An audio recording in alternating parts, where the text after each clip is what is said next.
माँ ठाकुर जय, welcome to MTJ Priyanka classes. आज है राजीव गांधी नवोदय विद्यालय प्रवेश परीक्षा 2023 का हिंदी वाला पोर्शन सॉल्व करती हूँ। तो यहाँ पे देखिए क्वेश्चन नंबर फर्स्ट है, हिंदी भाषा की लिपि है देवनागरी लिपि। ये गुरुमुखी लिपि तो पंजाबी भाषा की होती है ना। क वर्ण का उच्चारण स्थान क्या है? अकु विसर्जनयाम कंठ, यानी क का उच्चारण स्थान कंठ है। दीर्घ स्वर नहीं है, दीर्घ स्वर री नहीं है, क्योंकि आ क्या होता है? दीर्घ स्वर होता है। अ ह्रस्व स्वर होता है, उसी का दीर्घ स्वर क्या होता है? आ। और ई से इमली ह्रस्व स्वर होती है, और ई से ईक उसी का दीर्घ स्वर। ऊ से उल्लू ह्रस्व स्वर, ऊ से ऊन दीर्घ स्वर। ठीक, तो ये तीनों तो क्या है? दीर्घ स्वर है, लेकिन री से ऋषि दीर्घ स्वर नहीं है, तो इसका ऑप्शन बी सही है। मैं विद्यालय जाता हूं, विद्यालय में मैं है, संज्ञा के स्थान पर आने वाले शब्द सर्वनाम कहलाते हैं। तो यहाँ पे मैं क्या है? सर्वनाम शब्द है। वर्णों के व्यवस्थित समूह को वर्णमाला कहते हैं। उसके बाद यहाँ पे है, किसी शब्द के बाद जुड़ने वाले शब्द को कहते हैं प्रत्यय। ठीक है ना। तो प्रत्यय शब्द यहाँ पे देखिए दो प्रकार का होता है। यहाँ पे एक होता है उपसर्ग। क्या होता है? उपसर्ग। जो उपसर्ग होता है वह शब्द से पहले बैठता है, यानी पहले उपसर्ग आता है फिर शब्द आता है। लेकिन यदि शब्द के बाद कुछ बैठ जाए, शब्द के बाद कुछ बैठे, तो उसे हम बोलते हैं प्रत्यय। तो यहाँ पर पूछा शब्द के बाद कौन बैठता है, तो हमने प्रत्यय लिखा है। यदि पूछा जाता शब्द से पहले कौन आता है, तो हम उसमें उपसर्ग लिखते। उसके बाद एक और चीज है यहाँ पे लिखा है पावक संधि विच्छेद है। पावक का संधि विच्छेद यहाँ पे देखो, पावक। अगर हम इसमें से देखें तो यहाँ पे आया है पौ में आ की मात्रा आई है, तो हमारी आ की मात्रा ले लीजिए, और वो आया है आओ। तो एचो यवा यावह यह अयादि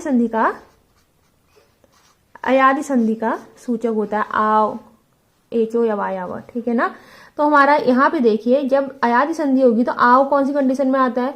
आव आता है औ की मात्रा में, तो यानी पौ में औ की मात्रा है, प्लस वो की जगह यहाँ पे देखिए अकह आएगा, अ, फिर आएगा क।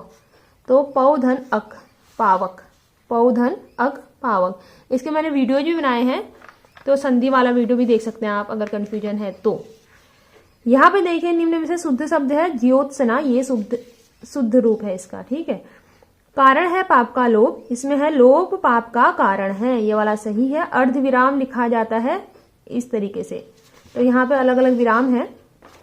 यहाँ पे देखिए जो खड़ा डंडा होता है इसे बोलते हैं हिंदी में चार विराम, चार विराम। उसके बाद ये जो ऐसे डंडे के नीचे बिंदा होता है इसे बोलते हैं विस्मयादि बोधक चिन्ह, विस्मयादि बोधक चिन्ह। उसके बाद ये तो आपको पता ही है, एक बिंदा ऊपर एक और नीचे से इस टाइप का, इसे बोलते हैं अल्प अर्ध विराम, अर्ध विराम। यदि ऊपर से बिंदा ना होता तो अल्प विराम कहलाता। और ये है, इसे बोलते हैं क्वेश्चन मार्क, हिंदी में बोलेंगे तो प्रश्न वाचक चिन्ह। ठीक, तो ये ऊपर वाला हो गया हमारा चार विराम, फिर हो गया हमारा विस्मयादिबोधक चिन्ह, फिर अल्प विराम, फिर है क्वेश्चन मार्क यानी प्रश्नवाचक चिन्ह। अगला क्वेश्चन हमारा कनक कनक शब्द का युग्म। तो कहते हैं कनक कनक के सौगुनी मादकता अधिकाय, तो उसमें उसी लाइन से ये लिया गया है शायद। तो एक कनक का मतलब तो होता है सोना, दूसरे कनक का मतलब होता है धतुरा। ठीक, फिर है पेड़ से पत्ता गिरता है, कर्ता ने कर्म को करण से संप्रदान को के लिए अपादान से अलग होने के अर्थ में, तो से अलग होने के अर्थ में आया है यहाँ पे, तो क्या होगा? अपादान होगा। बहुब्रीहि समास का मतलब है यहाँ पे दशानन। दशानन का मतलब 10 है सिर जिसके, अर्थात रावण। तो इस तरीके से जो समास होता है उसे बहुब्रीहि समास कहते हैं। अपने विभक्ति चिन्हों को छोड़कर मेल करने वाले सब, जो मेल करके जो शब्द बनते हैं उन्हें बोलते हैं समास। समास। ठीक है। उसके बाद है जो जानने को उत्सुक हो जिज्ञासु, जिनमें जानने की इच्छा हो, जिज्ञासा हो, वह जिज्ञासु होगा। आरोह शब्द का विलोम है अवरोह। लोचन का पर्याय है, यानी लोचन का अर्थ होता है नयन, यानी कि आंखें, नयन आंख। आग बबूला होना मुहावरे का अर्थ है क्रोधित होना। श्रोत्र ज्ञ है संयुक्त व्यंजन।